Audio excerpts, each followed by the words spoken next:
Salam hörmətli izləyicilər, əziz kimya sevərlər. Sizinlə KSG 2-ci izah ilə qarşınızdayız. İzaha başlamamızdan ilk öncə kanalımıza dəstək məqsədi ilə abunə olmayı, əgər bəyəndiysən bəyən butonuna basmanızı xahiş edirik. Birinci sualda soruşur ki, hansı yan dublet qaydasını ödəyir? Burada A variantı uyğun gəlir. Dublet qaydası ikilikdir, yəni xarici elektron təbəqəsi 2-yə tamamlanır. Kovalent rabitəli birləşmələri seçin. Kovalent rabitə iki qeyri-metal atom arasında yaranır.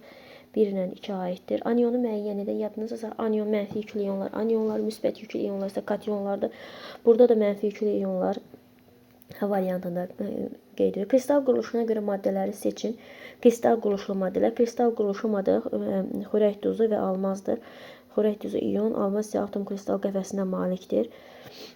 Sonra qeyri-molekulyar maddələri bərk halda kristal qəfəsinə görə qruplaşdırın.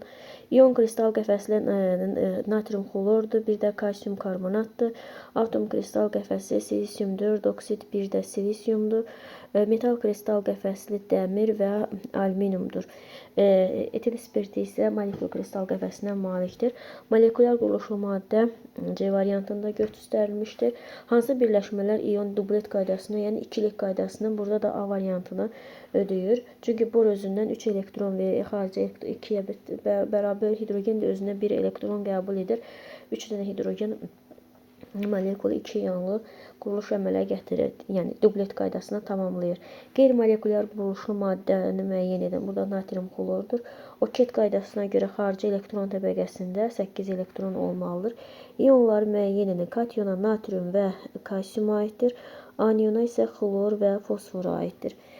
Kristal qəfəsinə görə kristal birləşmələr neçə qrupa ayrılır? 4 qrupa ayrılmış olur. Metal, atom, ion, molekulyar kristal qəfəsi. Hansı birləşmədə ionlar oket qaydasını ödəyir? Oket qaydası 8-lik qaydadır.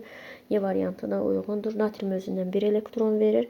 Ona tamamlanır. Xarici elektron 8 olur. Xlor isə özünə 1 elektron alır. Yenə xarici elektron təbəqəsi 8-ə tamamlanmış olur. İon rabitəsi haqqında məlumat yazın. İon rabitəsi müsbət və mənfi yüklü ionlar arasında elektron cazibə qüvvəsinin təsiri nəticəsində yaranan rabitədir.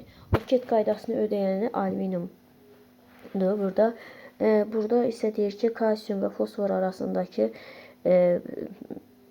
birləşmənin formulunu yazın. Burada qarşılıqlı sadə ədədlər olanda nə edirik? Bunun üzərində yazılan, bunun indeksinə kalsium üzərində yazılan fosforun kalsium 3 PO2 P2 formulu ilə yazılır. Bu qədər diqqətinizə görə sağ olun, bəyənməyi, kanalımıza abunə olmayı unutmayın.